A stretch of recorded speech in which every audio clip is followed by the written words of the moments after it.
7வது வசனம், கர்த்தராகிய ஆண்டவர் எனக்கு துணை நிற்கிறார். இதுதாங்க, வேற ஒண்ணுமே இல்ல.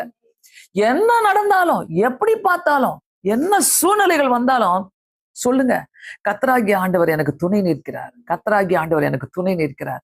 ஒவ்வொரு அவமானத்திலும் இதெல்லாம் ரொம்ப கஷ்டம்தான். கஷ்டம். ஒருத்தர் திட்டினால எதுக்கு அப்படி திட்டுறாங்க? எதுக்கு அப்படி பேசுறாங்க? எதுக்கு என்னை பத்தி பேசுறாங்க? கோவம் வருதுல்ல? கோவம் வருதுல்ல?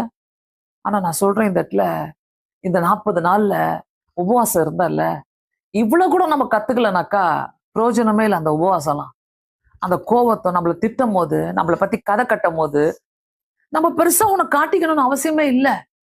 ஆண்டவரே நீங்க பாத்துக்குங்க. கடைசியா ஒரு ஆண்டவர் சொல்ற ஒரு வார்த்தை, கர்த்தர் எனக்கு துணை நிற்கிறார். கர்த்தர் எனக்கு துணை நிற்கிறார். உங்க வீடுகளில பல பாடுகள் இருக்கலாம். உங்க பிள்ளைகள் மூலமாக பல பாடுகள். ஒரு அம்மா எப்பவுமே எனக்கு போன் பண்ணி அடிக்கடி அழுவாங்க. மா, என் பையன் என்னை விட்டுட்டு போயிட்டாமா, எங்க இருக்கிறான் சொல்ல மாட்டாமா, அவன் வீட்டுக்கு அவனை தேடி கண்டுபிடிச்செல்லாம் நாங்க போயிடணும், ஆனா கண்டுபிடிக்க முடியல, போனை பண்ண மாட்டான், பெல் அடிக்குதுமா. அழுவாங்க, பயங்கரமா அழுவாங்க. அப்ப நான் அவங்கள்ட்ட சொல்லுவேன், மா உங்க வலி எனக்கு புரியுது, ரொம்ப அழுவுறீங்க கண்டிப்பா, ஆனா ஆண்டவர் உங்க கூட இருக்கிறாருமா, கவலைப்படாதீங்க, ஜெபம் பண்ணுங்கம்மா, ஒரு நாள் ஆண்டவர் கண்டிப்பா கொண்டு வருவாருமா, உங்களை கொண்டு வருவார், உங்க பையனை கொண்டு வருவாருமா அப்படின்ட்டு. அவங்க பாத்தீங்கன்னாக்கா எல்லாம் கேக்குறாங்கம்மா, எல்லாம் பேசுறாங்கம்மா, ஒரு மாதிரி தப்பா பேசுறாங்கம்மா, பயமா இருக்குதுமா. இன்னொரு அம்மா எனக்கு போன் பண்ணுவாங்க. எப்படின்னாக்கா, அக்கா ரொம்ப மந்திரம் வைக்கிறாங்கக்கா, என்னையும் எங்க வீட்டுக்காரையும் பிரிக்கிறாங்கக்கா, என்னையும் என் பிள்ளைங்களையும் பிரிச்சு போடுறாங்கக்கா, மந்திரம் வைக்கிறாங்கக்கா, எனக்கு என்ன பண்றதுன்னே தெரியலக்கா, ஏசப்பா மட்டும்தான்க்கா எனக்கு துணையா இருக்கணும், வேற யாராலையும் எதுவுமே செய்ய முடியாதுக்கா, அக்கா தயவு செய்து ஜெபம் பண்ணுங்கக்கா. அவங்களாம் ஆண்டவர் அறியாதவங்க.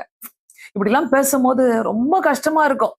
பிரியமானவர்களே, ஆண்டவருக்குள்ள நம்ம இருக்கிறோம்னாக்கா ஒரே வார்த்தை நம்ம சொல்ல வேண்டிய தைரியமான வார்த்தை, கர்த்தராகிய ஆண்டவர் எனக்கு துணை நிற்கிறார். கர்த்தராகிய ஆண்டவர் எனக்கு துணை நிற்கிறார். கர்த்தராகிய ஆண்டவர் எனக்கு துணை நிற்கிறார் நீங்க சொல்லும் போது, கண்டிப்பாக கர்த்தர் நமக்கு அதை பேச, நமக்கு உதவி செய்ய வல்லவராக இருக்க, நம்ம கூட இருக்கிறாரு, நம்ம கூட இருக்கிறாரு. பிரியமானவர்களே, இதைதான் கர்த்தர் நம்ம கிட்ட கேட்டுட்டு இருக்கிறாரு. நம்ம எப்படி போறோம், எப்படி கோவப்படுறோமா, இல்ல நம்ம என்ன செய்ய போறோம், நம்ம எப்படி இருக்கிறோம், இதைதான் கர்த்தர் நமக்கு கேட்டுட்டே இருக்கிறார்.